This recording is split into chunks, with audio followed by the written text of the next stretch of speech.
वस्तुओं का रंग। पहले के दिनों में टीवी ब्लैक एंड व्हाइट होते थे।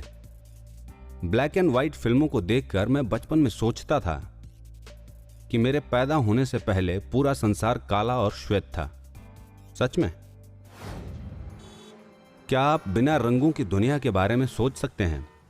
क्या इन सब रंगों के बिना बहुत सादा और नीरस नहीं लगेगा? वास्तव में रंग हमारे जीवन में आकर्षण भरते हैं।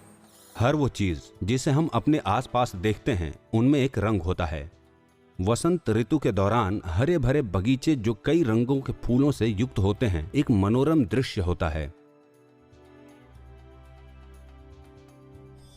नीले रंग की पृष्ठभूमि के साथ श्वेत बर्फ से ढकी हुई ऊंची ऊंची पहाड़ियों का नजारा भी कम आकर्षक नहीं होता है। रंगों ने लंबे समय से वैज्ञानिकों सहित कई लोगों को आकर्षित किया है। आपने कभी सोचा है कि ऐसा क्या है जो किसी वस्तु को लाल या हरा या नीला बनाता है?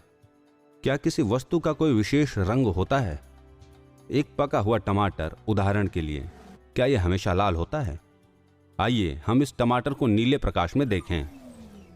लाल दिखने की बजाय अब ये काला दिखता है। क्यों?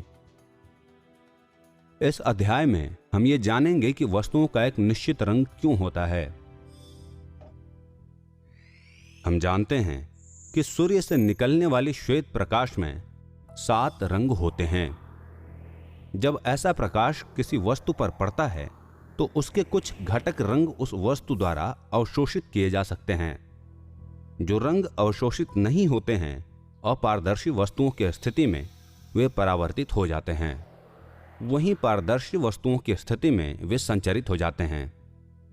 वस्तु उसी रंग की दिखाई देती है जिस रंग को वो परावर्तित या संचरित करती है। किसी अन्य रंग के प्रकाश के लिए भी यही सच है। स्पष्ट है कि किसी वस्तु का रंग वस्तु के अवशोषी गुणों पर निर्भर करता है। इस आधार पर आइए पहले हम अपारदर्शी वस्तुओं के बारे में बात करें और यह उत्तर देने का प्रयास करें कि टमाटर सूर्य के प्रकाश में लाल क्यों दिखता है। जब सूर्य का प्रकाश टमाटर पर पड़ता है तो उसके सभी 7 रंग उस पर पड़ते हैं।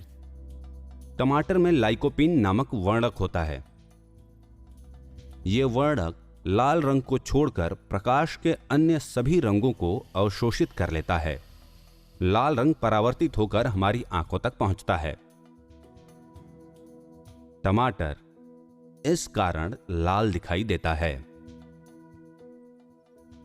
इसी प्रकार हरी पत्तियों जैसी वस्तुओं में क्लोरोफिल होता है। वे हरे रंग को छोड़कर अन्य सभी रंगों को अवशोषित करते हैं जो परावर्तित हो जाता है। क्या आप बता सकते हैं कि किसी वस्तु का रंग क्या होगा यदि वो नीले और हरे रंग को छोड़कर सभी रंगों को अवशोषित कर ले? क्योंकि हरा और नीला प्रकाश मिलकर आसमानी रंग बनाता है, इसलिए वस्तु आसमानी दिखाई देगी।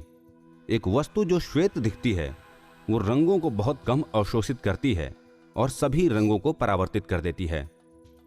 क्योंकि सभी 7 रंग एक साथ मिलकर श्वेत प्रकाश बनाते हैं, इसलिए वस्तु श्वेत दिखाई देती है। दूसरी ओर एक वस्तु जो काले रंग की दिखती है वो सभी रंगों को अवशोषित कर लेती है और लगभग किसी रंग को भी परिवर्तित नहीं करती है। रंगों की अनुपस्थिति को काला माना जाता है। सूर्य के प्रकाश में वे श्वेत वस्तुओं की तुलना में अधिक गर्म हो जाते हैं। हम पहले ही जान चुके हैं कि टमाटर लाल को छोड़कर श्वेत प्रकाश के सभी रंगों को अवशोषित कर लेता है। आइए अब देखते हैं कि क्या होता है यदि टमाटर पर नीला प्रकाश पड़ता है। आपतित नीला प्रकाश टमाटर द्वारा अवशोषित कर लिया जाता है। क्योंकि परावर्तित करने के लिए इसमें कोई लाल रंग नहीं है, इसलिए टमाटर किसी भी रंग को परावर्तित नहीं करता है और मात्र काला दिखता है। यहां ध्यान दें कि कोई वस्तु किसी रंग को तभी परावर्तित कर सकती है जब वो उस पर पड़ने वाले प्रकाश में उपस्थित हो। इसलिए हम ये निष्कर्ष निकाल सकते हैं कि किसी वस्तु का अपना कोई रंग नहीं होता है।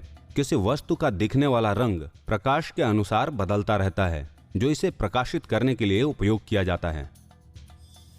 आइए अब हम रंगीन पारदर्शी वस्तुओं के बारे में बात करें। किसी पारदर्शी वस्तु का रंग उस प्रकाश के रंग पर निर्भर करता है जिसे यह संचरित करता है।